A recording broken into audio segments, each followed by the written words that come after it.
We're joined on the phone by David Cole. David, we're just talking about the question of what's unknown for Toyota, for the automaker. This isn't just an atmosphere being shaped by the latest news with brake pedals. They also had that floor mat issue. I mean, these are two blows in terms of recalls. What does this latest news from the Transportation Secretary mean for you? Well, there's no question that Toyota is caught in a perfect storm. With the accelerator pedal, with the floor mats, there was also binding of the pedal. But those were really very infrequent kind of things. And my impression basically is if I were going to buy a Toyota, I would buy one because I know what to do, and that is you put it in neutral and that solves the problem. But these are still very infrequent problems, and that's one of the reasons that it's so difficult to get at them, is that they're not common, but they potentially are dangerous. And it is, in a sense, what they are experiencing is a perfect storm. But I can tell you at the roots, Toyota is an outstanding company. Their processes are strong. They're going through a very difficult time.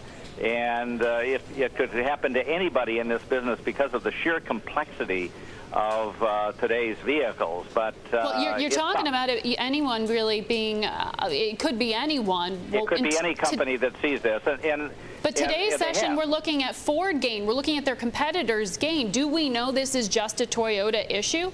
Well, I think in the particular case, every vehicle manufacturer designs their own systems. They might have components that are common to some other vehicles, but and it's very difficult to really dig down deep and find things. If you remember a couple of years ago with the Ford Firestone case, it had been going on actually for a few years, but they were so infrequent.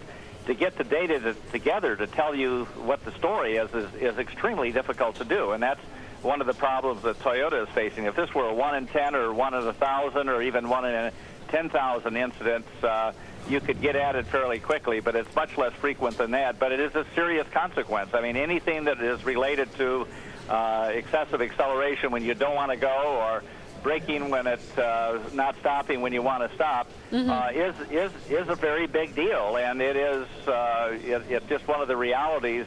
Ultimately, what will I think Toyota will be judged by, because others have similar problems, is how they handle it. Yeah. And believe me, this is a true full-court press by this company, which is still a very, very fine company. Well, we haven't, what you're talking about, how they handle it, is key. We haven't heard or seen really Chief of Toyota come out there to address this issue specifically. Harsh words from the U.S. Transportation Secretary today, though, on the other side of things. How do they fix the PR problem if we don't know yet how to fix the technology one? Well, that's the really $64 maybe million question here, is that once you have a problem, you have to really get kind of to the root cause, and because of the infrequency of this and the irregularity of it, it's very difficult to do, and so it's hard to talk about something until you know exactly what it is. That's the challenge.